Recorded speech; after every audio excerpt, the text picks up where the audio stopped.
जय हिंद प्यारे बच्चों, आप सभी के लिए फिर से एक बार अर्धवार्षिक परीक्षा कक्षा 6वीं का विज्ञान का ओरिजिनल पेपर लेके हाजिर हूँ। अभी तक चैनल को सब्सक्राइब नहीं किया है तो सब्सक्राइब जरूर कर दीजिएगा, बेल आइकन को प्रेस कर दे ताकि आने वाली सभी लेटेस्ट वीडियो आप लोगों को सबसे पहले मिले। तो गाइस देखते हैं हम लोग यहाँ पे। देखिए पहला क्वेश्चन आप लोगों के सामने है। कुछ व्यक्तियों को अंधेरे या रात में कम दिखता है, ऐसा किस विटामिन की कमी के कारण होता है? तो इसका उत्तर आपको करना है विटामिन ए की कमी के कारण ऐसा होता है। बढ़ेंगे अगले क्वेश्चन की ओर। तो देखिए यहाँ पे मिट्टी, चावल या दाल में से कुछ बड़ी मिट्टी के अवशेष या पत्थर को अलग करने में कौन सी विधि का उपयोग किया जाता है? जी हाँ, देखिए मिट्टी, चावल या दाल में से कुछ बड़ी मिट्टी के अवशेष या पत्थर को अलग करने में कौन सी विधि का उपयोग किया जाता है? तो इसका उत्तर आप लोगों को क्या करना होगा? तो इसका उत्तर आ जाएगा आपका, देखिए हस्त चयन। ओके, बढ़ेंगे अगले क्वेश्चन की ओर। तो अगला है पुष्प के केंद्र में स्थित भाग को क्या कहते हैं? तो ये आपका स्त्री केसर हो जाएगा। क्या हो जाएगा? स्त्री केसर हो जाएगा। बढ़ेंगे अगले क्वेश्चन की ओर। अगला देखते हैं हम लोग, निम्न में से कौन सा सही मेल नहीं है? तो ये आपका केचुआ और त्वचा सही मेल नहीं है। बढ़ेंगे ठंडे प्रदेशों में पाए जाने वाले जीवों की विशेषताएं है। तो इसका उत्तर आपका क्या हो जाएगा? घने लंबे बाल होते हैं। ठीक है, बढ़ेंगे अगले क्वेश्चन की ओर। तो प्रश्न नंबर 6, चीनी जल में खालिस्तान जाती तो क्या हो जाती है? घुल जाती है। ठीक है, बढ़ेंगे अगले क्वेश्चन की ओर। जल को गर्म करने पर वह भाप में बदल जाता है, इस प्रक्रिया को हम क्या कहते हैं? वाष्पीकरण कहते हैं। वाष्पीकरण।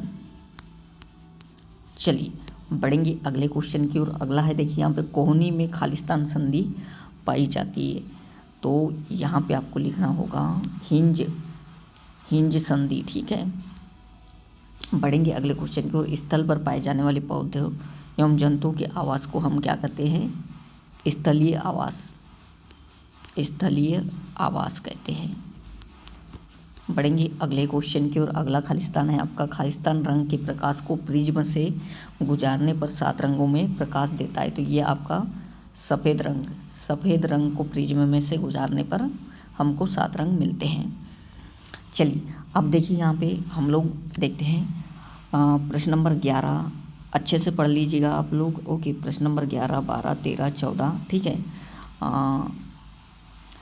प्रश्न 15, 16, 17, 18, 19, 20, 21, 22, 23, 24, 25, 26। अब इनका उत्तर हम बताने वाले हैं। ठीक है, प्रश्न मैंने दिखा चुका हूँ आप लोगों को, अब इनका उत्तर दिखाने वाला हूँ मैं। ठीक है, देख लीजिएगा। प्रश्न ये है आपके। ओके, प्रश्न नंबर 11 से लेके आप लोगों के 26 तक ये प्रश्न है आप लोगों के। ओके, अब देखते हैं हम इसके उत्तर। तो प्यारे साथियों देखिए यहाँ पे प्रश्न नंबर 11 का उत्तर आप लोगों के सामने है। ठीक है, ये रहा आप लोगों के सामने। तो यहाँ पे प्रश्न नंबर 11 में क्या लिखना है? देखिए यहाँ पे चलिएगा, इतना उत्तर आप लोग लिख दोगे। ठीक है, कितना? इतना उत्तर यहाँ से यहाँ तक। ठीक है, यहाँ से यहाँ तक मात्र लिखना है, 2 नंबर का है। आगे बढ़ते हैं हम लोग प्रश्न नंबर 11 में। ओके, अब बढ़ेंगे अगले क्वेश्चन की ओर। चलिए अगला क्वेश्चन देखिए यहाँ पे प्रश्न नंबर 12। ठीक है, प्रश्न नंबर 12 में कितना लिखना है आपको? तो केवल आपको यहाँ तक लिखना है प्रश्न नंबर 12 में। ठीक है, चलिए आगे बढ़ते हैं हम लोग। अगला क्वेश्चन देखते हैं हम प्रश्न नंबर 13। ठीक है, प्रश्न नंबर 13 आप लोगों का देखिएगा यहाँ पे ये है आपका प्रश्न नंबर 13। तो आप लिख दोगे यहाँ तक। चलिए बढ़ेंगे अगले क्वेश्चन की ओर। अगला क्वेश्चन प्रश्न नंबर 14।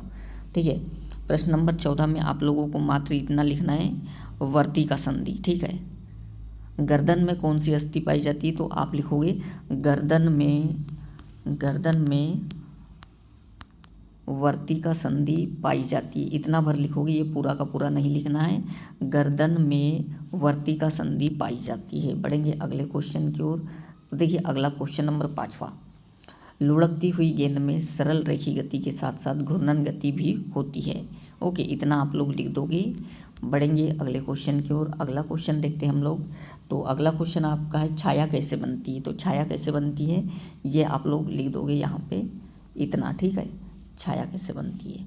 चलिए बढ़ते हैं 17 नंबर के क्वेश्चन की ओर। 17 नंबर का क्वेश्चन देखिए यहाँ पे, ये आप लोग इतना लिख दोगे, बढ़ेंगे अगले क्वेश्चन की ओर।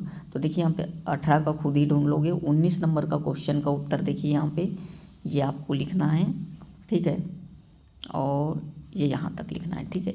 चलिए बढ़ते हैं आगे 20 नंबर का क्वेश्चन। 20 नंबर के क्वेश्चन में आप क्या लिखोगे, ये आप लोगों का स्टार्ट करोगे यहाँ से और यहाँ तक आप लोगों को लिखना है, ठीक है। ये देखिए 20 नंबर के क्वेश्चन में, ओके। चलिए बढ़ते हैं अगले क्वेश्चन की ओर। तो अगला देखिए यहाँ पे 21 नंबर का क्वेश्चन। 21 नंबर के क्वेश्चन में यहाँ से यहाँ तक लिखोगे आप। बढ़ते हैं अब 22 नंबर के क्वेश्चन में। तो 22 नंबर का स्टार्ट करोगे यहाँ से लिखना और ये यहाँ तक आप लोग लिख दोगे, ठीक है।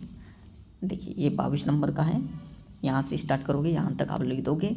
बढ़ते हैं आगे। तो देखिए आगे आप लोगों का विटामिन के प्रकार एवं उनके स्रोत लिखने बोला है 23 नंबर के क्वेश्चन में। तो ये देखिए विटामिन ए, उसके स्रोत यहाँ पे आप लोगों के हैं लिखे हुए, विटामिन सी, डी, ये सारे के सारे आप लिख लोगे, याद करके चले जाओगे। चलिए अगले नंबर का क्वेश्चन 24, ठीक है, 24 नंबर का।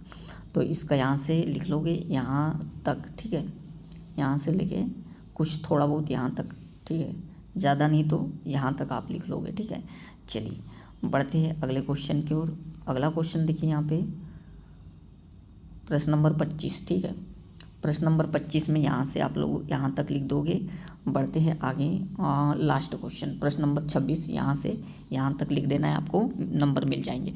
तो प्यारे साथियों, आशा करता हूँ यह वीडियो अधिक से अधिक आप लोग लाइक करोगे, सब्सक्राइब करोगे आप, और नेक्स्ट पेपर के लिए आप लोग चैनल को सब्सक्राइब जरूर कर लीजिएगा।